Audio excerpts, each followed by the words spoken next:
to episode 21 of We Could Be Wrong, the of podcasts. I'm Eli. Joining me today is Brett. If you pre-order your Assassin's Creed movie tickets, you'll get free in-movie content. And joining me also today is Christine. Oh, man. Hi. And that's just the most ridiculous thing. You want to know the funny heard. thing? That hilarious joke I just made is only partially fake. Like, there's no in-movie content there, but there is pre-order stuff. Pre-order you bonuses. can get a statue. Yeah, if you pre-order, tickets to the and... Assassin's Creed movie, starring my favorite Avatar: The Last Airbender character, Michael Fassbender. See what I did there? Because like metal bending and air bending and fast bending. Okay. Yeah, that sounds like a parody. Fast bending. What he can do is he can move metal and have his parents die to Nazis. That's his powers. Anyway, I'm glad we started the podcast with that just joke, Brett. Just starting off really with the A material. Just getting the A material out of the way. Yeah. Hey guys, Nazis. Yeah. Something you haven't heard at least 3 times today on the internet. Nazis. Nazis. It's like I like to pretend that this podcast is some level of high class, where people of high society with their monocles and nice scars will come in like, oh, listen to the We Could Be Wrong podcast with our little tiny binoculars and with sticks. You have cake guys there. Okay, let's just I start. love cake guy. Cape guys. She's talking about cake farts. Cake. Okay. Okay. So one topic I wanted to bring up was the whole "Where's the fair use" thing going on YouTube. Yeah, I'm glad you're bringing this up because I'm bringing up evidence for this time because we had some back and forth on what we wanted to talk about, and I got stuff I want to bring up. You got stuff you want to throw to the ground. I got maths and I got facts, and if need be, I got my fists. You got facts, Why would you need your Brett? fists? I don't know. Oh, Facts YouTube has made it way harder. Okay, facts on facts. Facts on facts.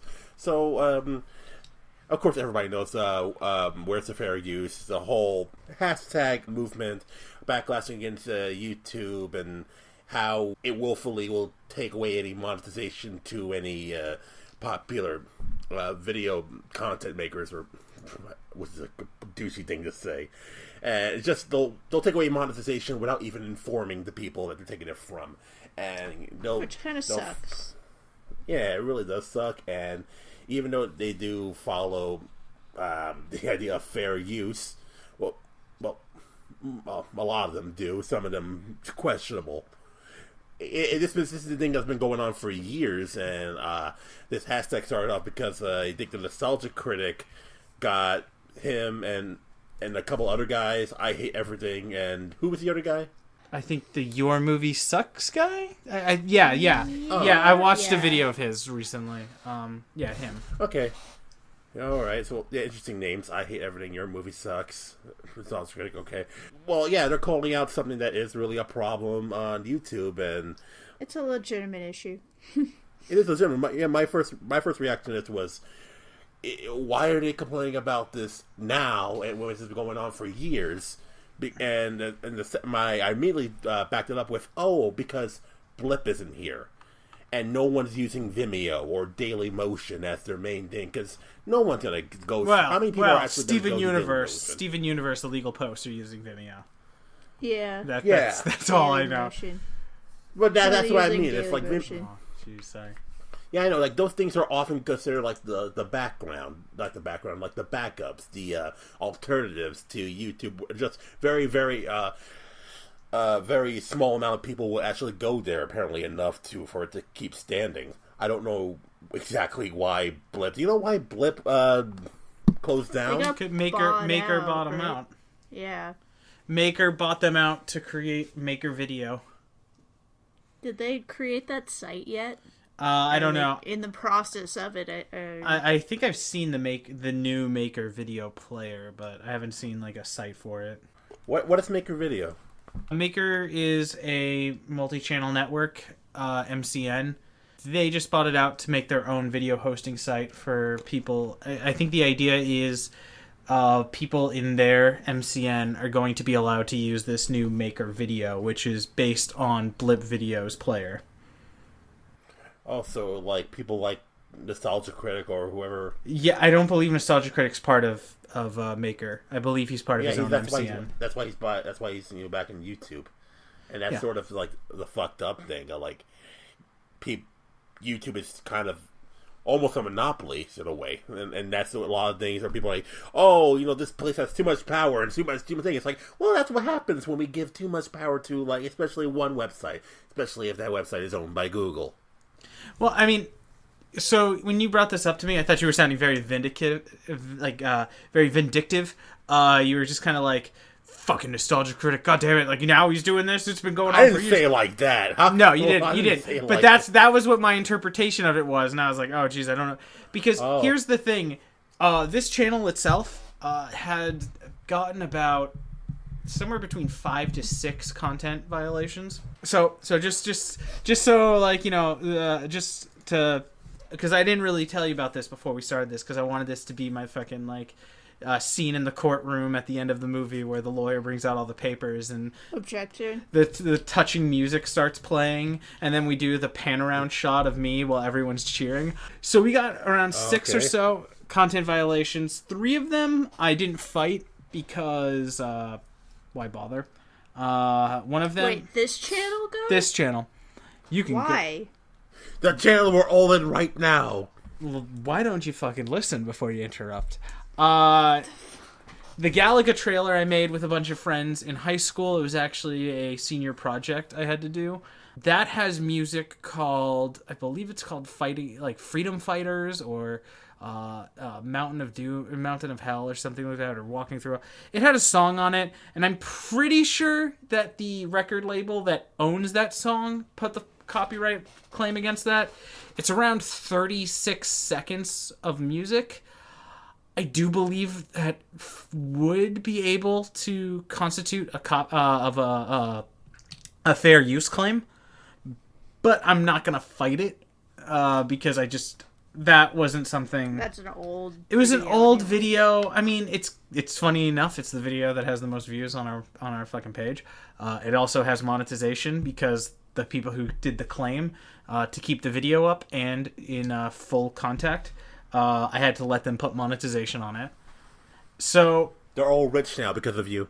Yeah, they're rich off of my 600 views. It's a whole gumball. I don't even know if you can get a gumball off of that. I think it's like, a penny. Why even bother at that I think point? It's a penny per 1,000 views. It's something ridiculously small. The second 2 were Let's Plays that me and you, Christina, actually made of BioShock Infinite Burial at Sea. Really? There, in the first part, as Booker, you're walking by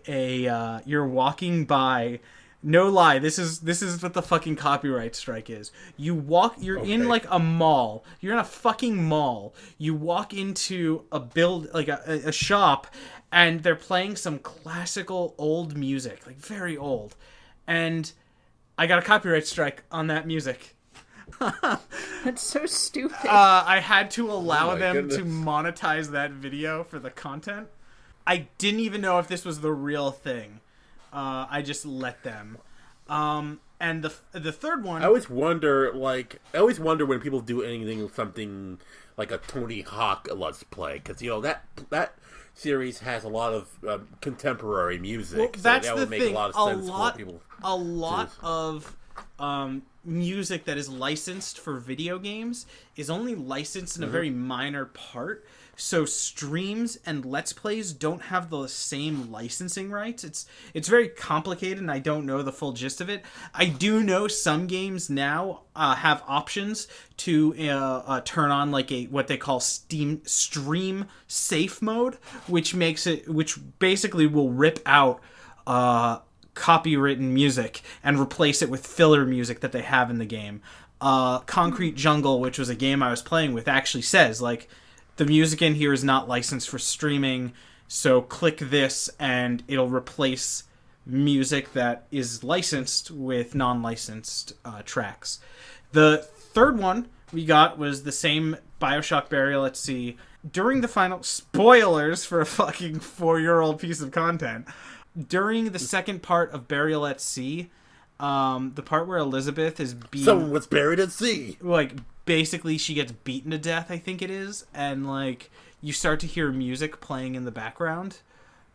We got copyright struck on that music. Well, to be fair, that music was Little John's turned down for what? It was La Vie en Rose. 40 seconds of it we played. I didn't... Again, another thing is, like, replay music. And I was like, I don't know if this is really the... I could have looked into it, but I didn't want to. Now, the story changes for, like, the next 2 or 3, and I don't have records on these, so I don't have the names, because the next few I actually disputed, and I won the disputes, because I'm great. They were on a couple of other Let's Plays. The one I remember the most, though, was the one I did of Outlast, the survival horror game. Oh, yeah, the one where you cried like a baby. A European MCN claimed ownership of Outlast. Now, anyone out there, like Christina or anyone who's played the game, might be saying, wait, doesn't Red Dwarf, or not Red Dwarf, Red Tower, or Red Box? It's Red something. No. Yeah. Don't... Red Vines. Let me look this up. Red M&M's. Okay, so... But continue. No, I can't until you get me the name. So now shit's in your corner. Red Barrel Studio is the developer. So I was like, is this a PR firm that works with them? So I kept... This is why I knew a little bit about this company. Actually, my bad. They weren't a European... The detective work. They weren't a European MCN. They were an American MCN. And I was like, wait. After a while, I started realizing they were a PR company for an MCN. And I'm like, why is an MCN claiming... I don't have the rights to Outlast. So I went to Red Barrel's website and... But Red Barrel's really cool with people streaming That's... shit. Red Barrel on their website has a part that says, we are totally cool. You have all creative license to do whatever you want with our game. Just include the name of the game and include information about who made it. So if you go to my Let's Plays that I made, specifically the Outlast, but I think after that I tried to do this with others, they just, basically you just need to include a source. This is Outlast made by Red Barrels. And that's in my... Apparently and so they probably didn't tell their PR company about this. No, MCN, multi-channel networks, YouTubers who make videos of Outlast... This MCN is saying, well, since they make videos of Outlast and we make money off of those videos of Outlast, they use YouTube's automated content strike system to claim they own the rights to Outlast. What? That is why the system's so fucking broken right now. stupid. And it's not just MCNs that do that, it's also other weird there's so many... Like, here's the thing. I don't even remember the name of this MCN. It wasn't a big one like Maker, or I don't know if Channel Awesome is an MCN, or if it's just a weird business. But they're big names. This was an MCN that I had never heard of. I think it was also because they were going through a PR company. So, again, there was no transparency why this was coming from this company. That's why I was so weirded out by this. Damn. And why I actually spent time fighting this claim and a couple of others that came from similar sources. But, where it's these companies are claiming ownership over products they don't own in any capacity.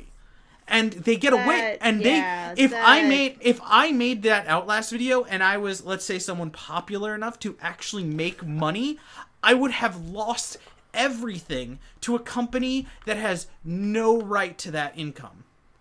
And I was going to say, do you think do people like the Game Grumps, or do you think like people like two best friends play or whoever, they have to constantly deal with these copyright problems? So a Let's Player group that I like, Geeks Remix, they're currently sitting around 100,000 subscribers. They recently got, so they're not a big Let's Play group yet.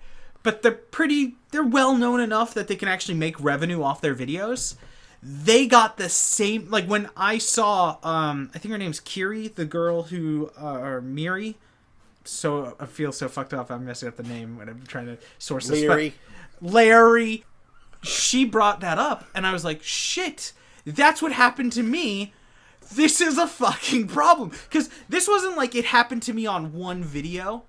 After I got the Red Barrel thing, and I realized Red Barrel owned the game, and this company that had no right to it was trying to get content revenue off of it, I realized, hey, these other, 2 strikes I had, they were the same fucking thing. And then, looking back on it, same exact thing. I thought it was just a joke that happened back to me on that old video game review site that I ran that no one will ever talk about ever again. But my most... Made lies. We didn't review games, we reviewed lies. Mm-hmm. My biggest video on that site garnered around 30,000 to 50,000 views. It was something... not huge, but big enough to give me some pride, to give me I was really proud of what I worked on. To which now you don't really have. Well, I deleted it because I don't feel pride towards that. But back then, I was so proud of that. Resume. I was so proud of that video. It was on some Call of Duty. No, it was Medal of Honor. It was your baby. But I was really proud of that video. I got a lot of clicks off of that. And the thing was, I got the same fucking thing where some fucking Russian, I believe it was, company claimed they owned Medal of Honor. They got ad revenue off of that video for around 3 weeks or so, until I was able to get YouTube to remove their ads. And as a kid, because I was a kid, I was still in high school when that happened. I thought, oh, look, I was, telling friends and showing them, I'm like, oh, look, there's something weird happened, and this Russian site says they own Medal of Honor. Isn't that weird? But now, you look back, and it just creates this pattern. It's happened to me 3 times on this account that has 100 subscribers. It happened to me once on a big video I made, a big enough video that, if I was consistently making videos of that standard, I would have probably been able to then become someone who could monetize videos. And even then, I was capable of having my money taken from me. 100,000 subscriber YouTube channel, Geek Remix. Same thing happens to them. They lose 3 weeks of ad revenue because some site goes, yeah, we own that video game. And then they're like, no, you don't. That game's not even made by you. How do you own it? And they're like, oh, our bad. We'll take down the claim, but we'll keep the money. And it's just that's why people are coming out in such volumes right now. Because really, where is the fair use? And where is the system to not fucking steal money from people? And then YouTube go, oh, they don't own the rights? Whatever. They'll keep the money, though. Well, then, and then you know why people are making these claims all the time. It's because there's no fucking... There's no penalty. No penalty. The companies no penalty at all. The companies that gave me these false strikes that I then refuted and got taken down, nothing happened to them. They're still going. It's so fucked. And I know the reasons. It's the Viacom because YouTube the internet case. is way too large for it to for everyone to just have to manage. You have billions and billions of people making billions of videos on a constant basis, and you're gonna have so many with that so much widespread content out there, so many videos out there. You're not gonna have easy regulation. There has to be a better system though. But than I feel like someone said they probably don't own your content. Let's give them all your money for 4 weeks. And then I feel like they should take care of the people that are actually making a living off of this shit. Yeah, well, it's just it's also where is the if this was your job, if this was you're at work and someone comes in and goes, actually, he didn't work the last 4 weeks. I worked for him. I deserve that paycheck instead. Your boss wouldn't say, okay, here's the money. Oh, wait a second. You're lying. Keep the money, though. it's so ridiculous that that's the system YouTube allows. Doug Walker, who I'm not a huge fan of, but I love the idea that he had, which is put it in a third account. Put it in an account that YouTube owns. YouTube runs ad share revenue with Google. That was their invention. YouTube can just hold the money in basically like a blocked account, like a frozen assets account. And then whenever the dispute is decided within the 3 to 4 weeks that it usually takes, then the money goes to the side that won the dispute. Right now, it's money goes to whoever brings the dispute up. And then it's just... I'm kind of like losing my point, but it's just because it's so fucking stupid how bad the system is right now. Yeah. Yeah, like, with all my cynicism aside, like, you know, it's great that, like, someone like Doug Walker is actually, you know, using his platform to let, like, hey, yeah, no, we don't really have any other ways to work with. This is what we have to deal with, and if we have to deal with this, you know, YouTube, they need to change in order to help with their content providers. We've both talked that good ass shit about Doug Walker, about how we don't like his videos, we don't like his writing style. But at the same time, I am glad that he's taking this up, because it's like, before it was just weird people like me going like, hey, this company doesn't own the rights to Outlast, and people going, huh, weird, okay, gonna go watch a video about cats. And it's like, now it's like a guy who actually matters going like, hey, this is bullshit. Imagine those cat videos being flagged because people claiming that they own cats. Actually, one of the biggest videos right now that did that was like some woman was like singing a song to her son, and the company that owns the rights to the song like claimed it, and she actually took him to court, and she won that they don't own the rights to that. That's fair use. And that's the thing. It's a cover.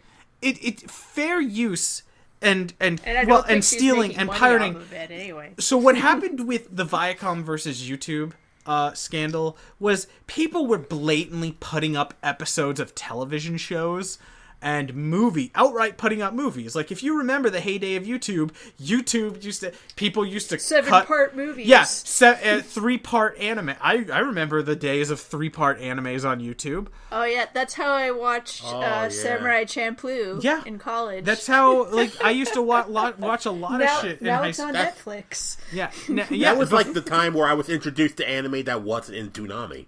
Yeah, like, that was what was going on. And so, kind of rightfully so, I guess you could say, Viacom brought them to court because they're like, hey, listen, your site is a haven for shit that's illegal. And so the DMCA clause, basically what it says is you shouldn't be allowed to hold a website's owner accountable for illegal activities done on the website owner's platform, as long as the website owner takes steps to make sure that their website isn't a haven for this type of illegal material. It's why something like Pirate Bay is illegal, but why YouTube isn't, even though YouTube can be used to kind of pirate movies and TV shows, because YouTube puts up protocols to try to remove that. The issue is their protocols are so barbaric. They just suck. You post a 15-second clip of fucking Pokémon, and boom, your ad revenue goes to Nintendo. You talk about a fucking Studio Ghibli movie and have the audacity to show a clip of fucking Studio Ghibli movies, boom! Studio Ghibli takes your video down. Not even monetizes your video. Gives you a content copyright strike. You show any clip of an anime that Funimation currently has a license in America for. Boom! You get a DMCA takedown. You fucking show pictures of Power Rangers. No joke, this has happened. Pictures or video clips of Power Rangers. Toei Entertainment, the company that doesn't even make Power Rangers, they make Super Sentai, takes your fucking video down for Super Sentai clip usage. Like, it's ridiculous. It's like that's not how crazy. It's going to work out. Like, it's especially because times are changing, and you have to understand the context. That's the problem with like automated things. It's like it removes context from anything, especially if you're having like some sort of like ones and zeros. Try to take charge of how something's going to be taken down. You're essentially guilty before being proven innocent because of that automated system. It's the thing is, there's a difference between someone posting an episode of Naruto online in full, or Dragon Ball Z. This is going to be an easier one to make because this is more popular. Dragon Ball Z. Someone posting an episode of Dragon Ball Z. Except not really. Not really. Someone posting an episode of Dragon Ball Z in full, maybe cutting into 3 parts, the good old days, versus Team 4-Star, because they're actively doing something with it. They're adding in their own jump cuts, they're adding in their own editing, they're adding in their own voice tracks, they're taking art and doing something else. And some people like to point to the Harper Ferry versus the Associated Press case. For anyone who is curious, that is, if you remember the picture of Obama that says Hope on it, Harper Ferry, popular artist.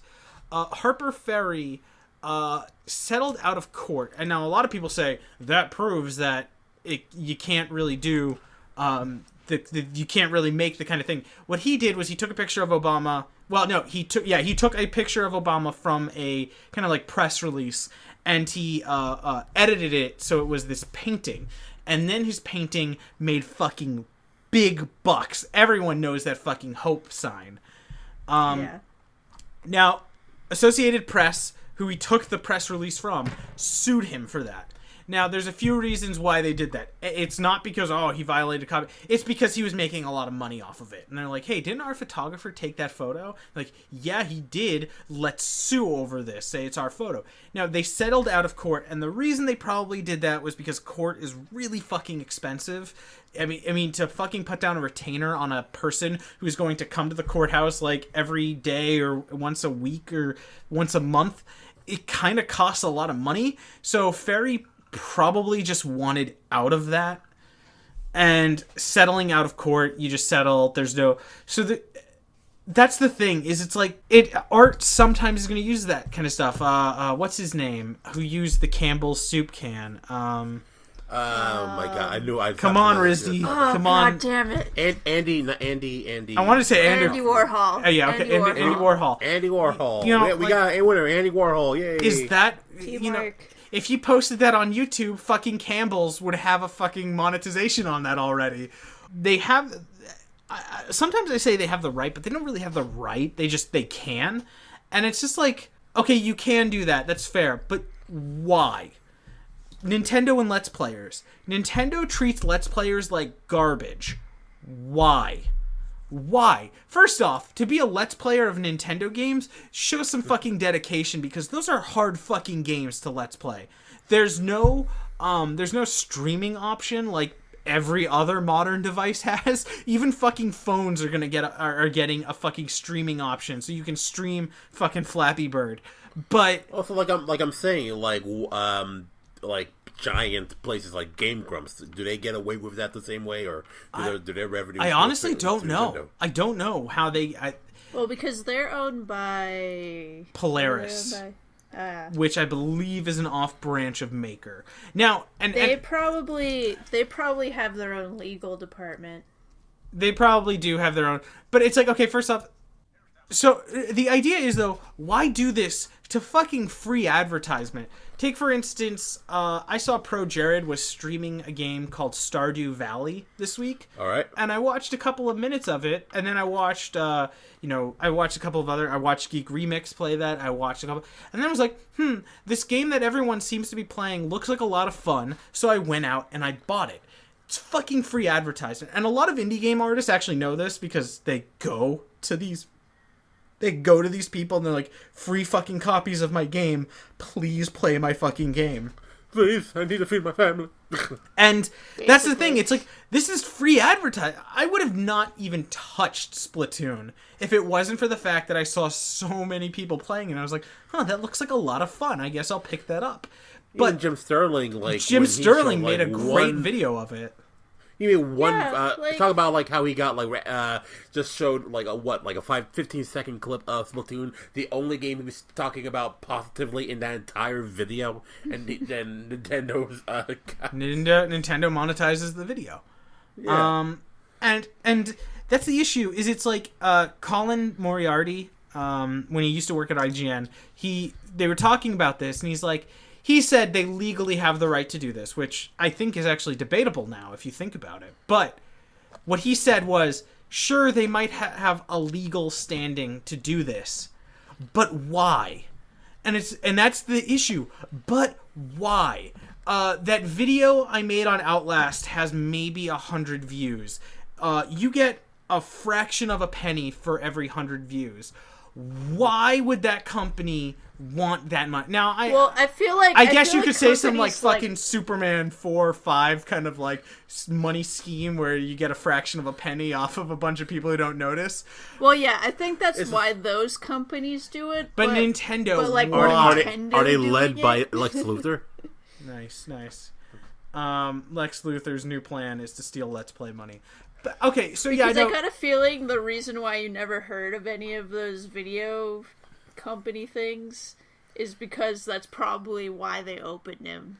Because they're just like, oh yeah, we do this, but then we also do this on the side to get some extra money off of other people. Whereas Nintendo, it's just like, why Nintendo? Why are you treating all this free advertisements for your games like shit? You don't even have to pay them. It's not even where's the fair use. I'll use a better question I use when I'm playing League of Legends. Where's the good idea here? There's no good idea. Oh, hey, look.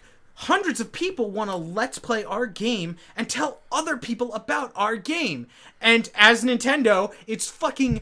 You have to own a capture card, A. There's no getting around that. They don't have... PlayStation 4, I could jerry-rig it so that I could run it to a stream and then maybe Bandicam a video of the stream, or on or you could just stream it to Twitch. Well, no, that's what I'm saying. Put it on Twitch and then use a Bandicam of the Twitch stream, or on PC I can just use Bandicam.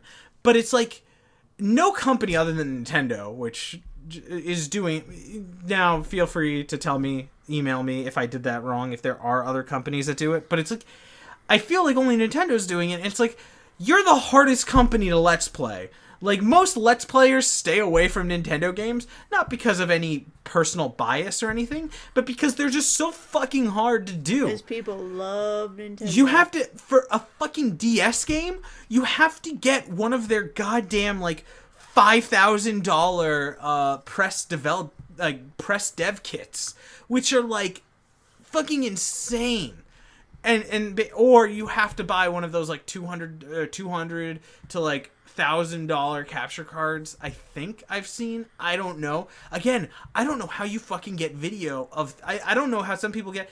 I think I've heard of some people are buying those $5,000 press kits, but it's just crazy. Even if you go into those extremes to record a let's play of a Nintendo game, it's it doesn't really make sense, to try to limit the let's players from showing the work. That's dedication on their part. Why are these people getting shit for being? And then if you look at this from a business standards, you're not going to make money off of them.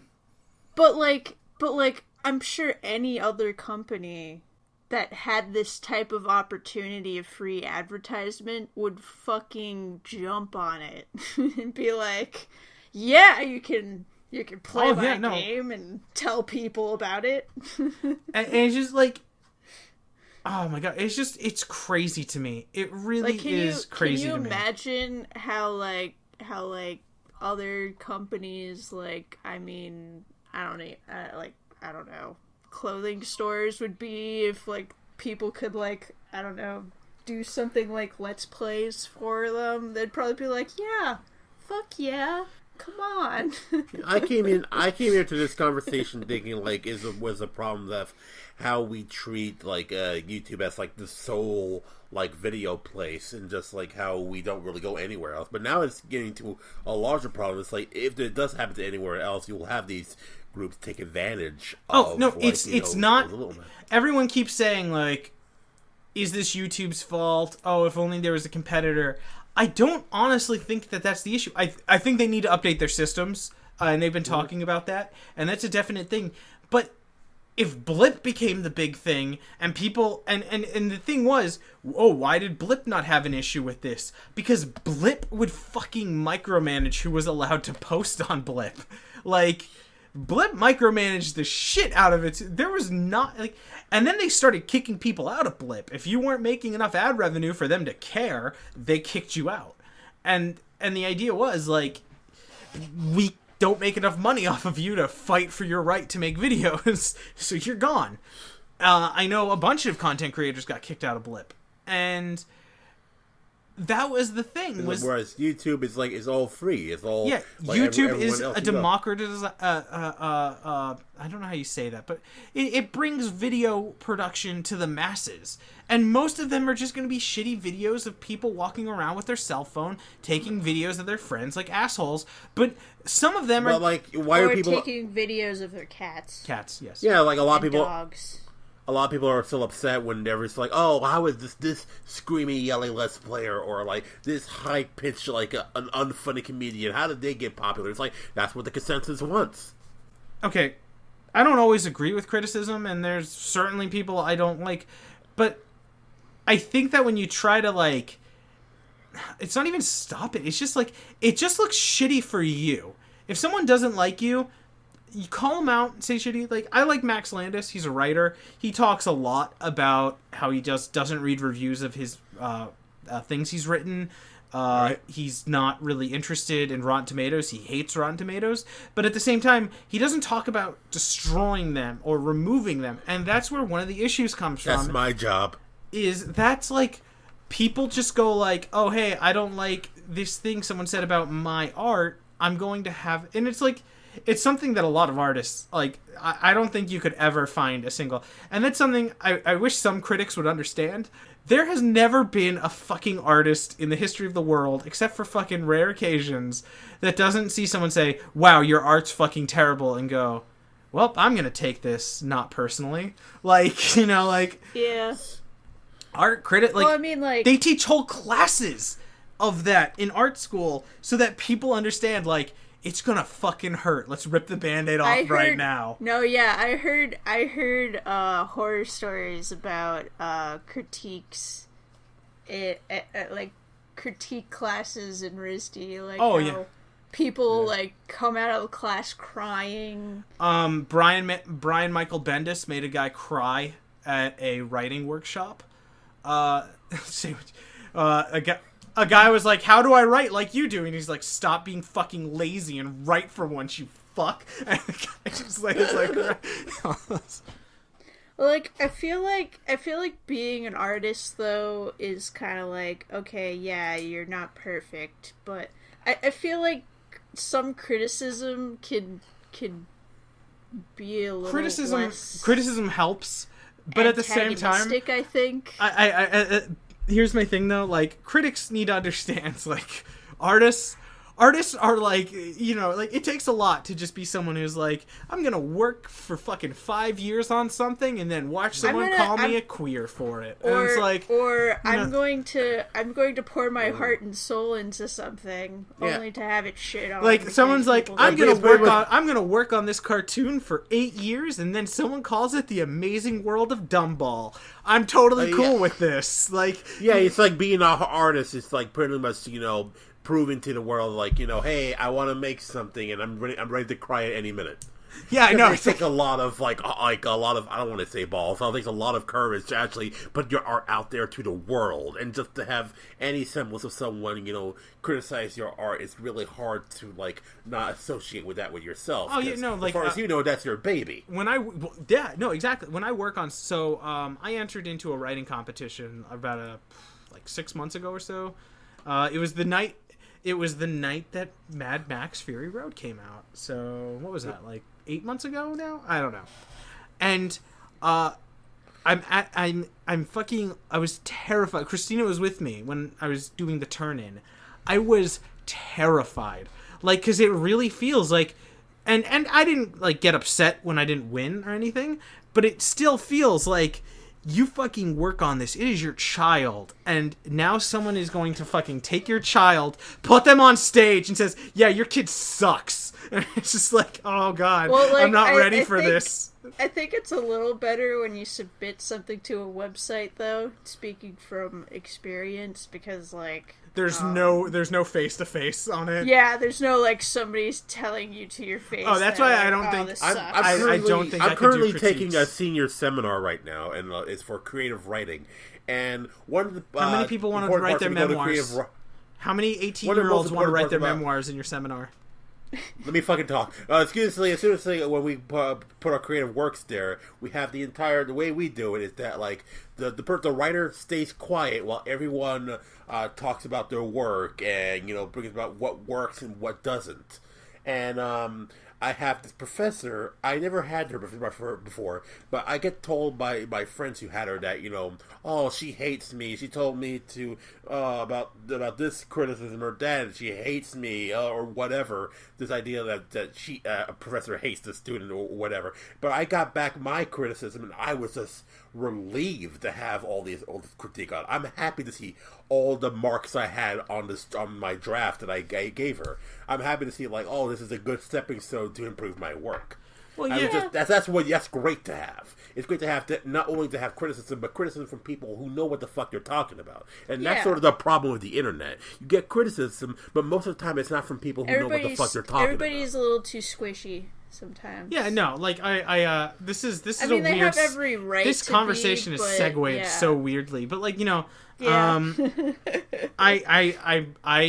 was in a Russian history class with a published Russian history author. Slow down. Why are you Russian? Who has published several books on Russian history and Russian culture. And, like, every one of my papers, he'd be like, this is garbage, this is fucking trash, Brett, you need to do better. And I was just like, I'm gonna fucking write something so good. And then I write something, and he's like, hey, class, I want to bring a few excerpts from the most recent paper. And he, like, reads mine, and he's like, fuck, how did you write that? I'm like, fuck yeah. Fuck you! Like, I fucking win! Like, that reminds me. GG. And it was on fucking Tolstoy. It was on Tolstoy, which was the greatest. Like, I got to be like, I'm so smart. I wrote a book about the guy who wrote War and Peace. Like, but my sister went through a similar teacher experience where, like, the teacher was like way, like, he pushed her to write because like, it's always good to have that teacher that, you know, sees your potential and kind of pushes you to do good because they know you can do better. Mm-hmm. And that's kind of like how it was with her, because her teacher would always be like, yeah, this isn't good enough, or I know you could do better. And then until she just wrote, like, this one thing, and her teacher is just like, yeah, this is how you write it. So, moving on. To be honest, like, whenever I get a piece and it's, like, you know, doesn't get as much criticism, I keep again, oh yeah, this is good, Eli. I keep going, like, you sure? It's like, is there anything missing to this? It's like, this can't just, like, be that good right now.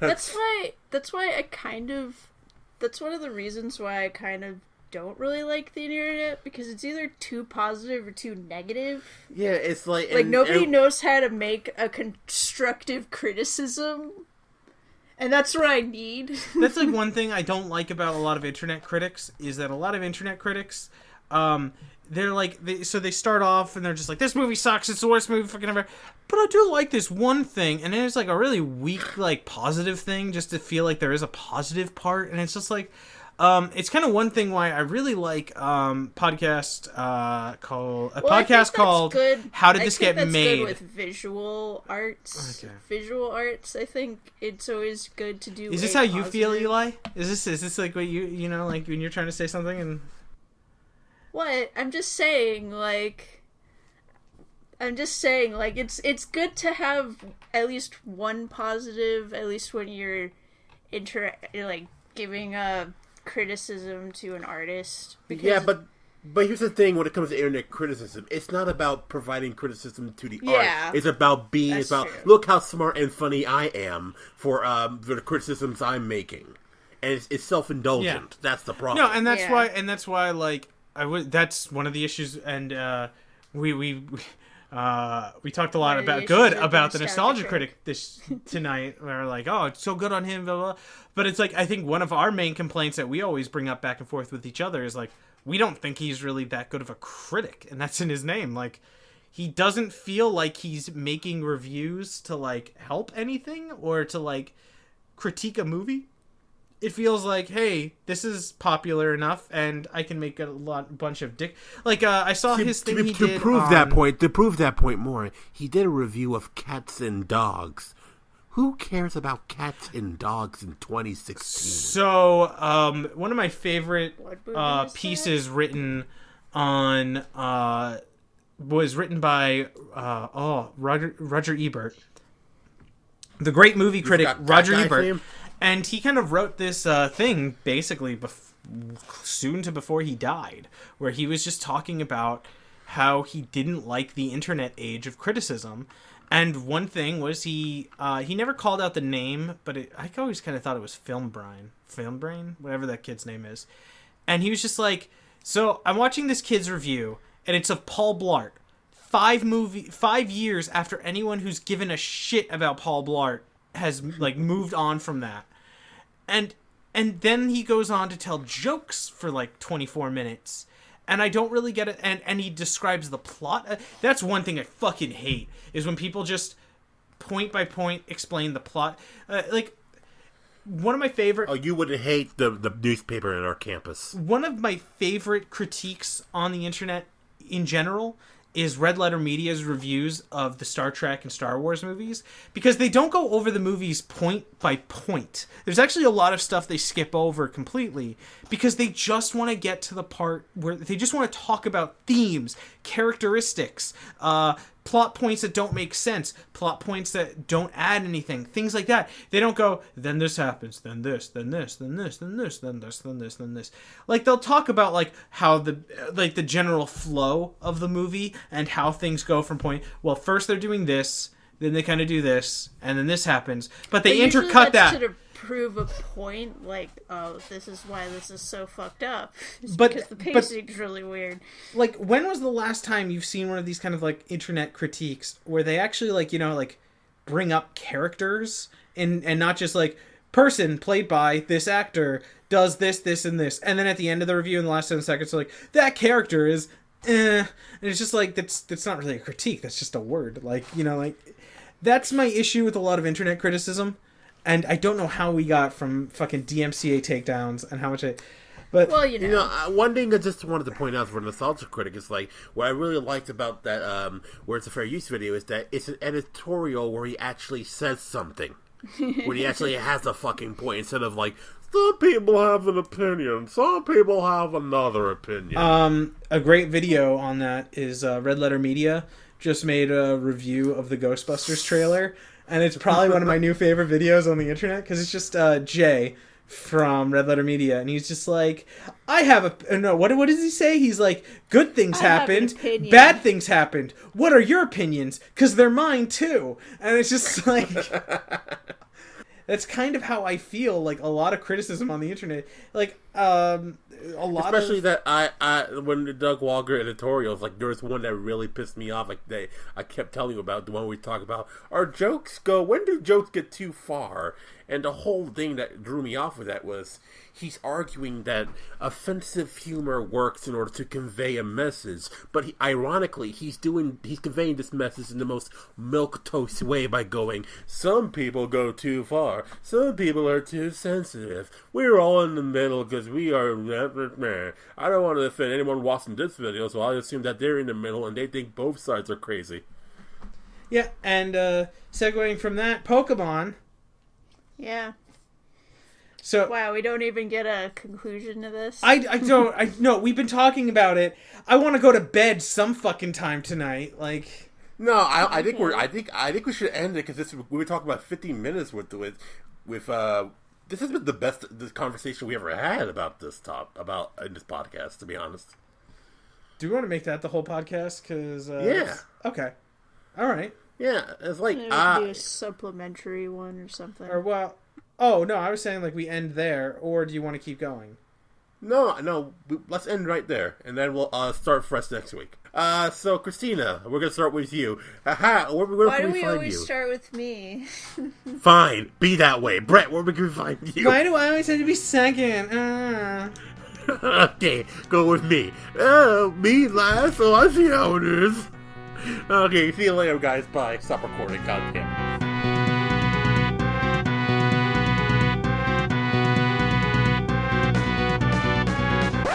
Okay, let's start. Let's go. We already started, Alright, Brett. let's go. All Flip right. mode of the squad, we're going through.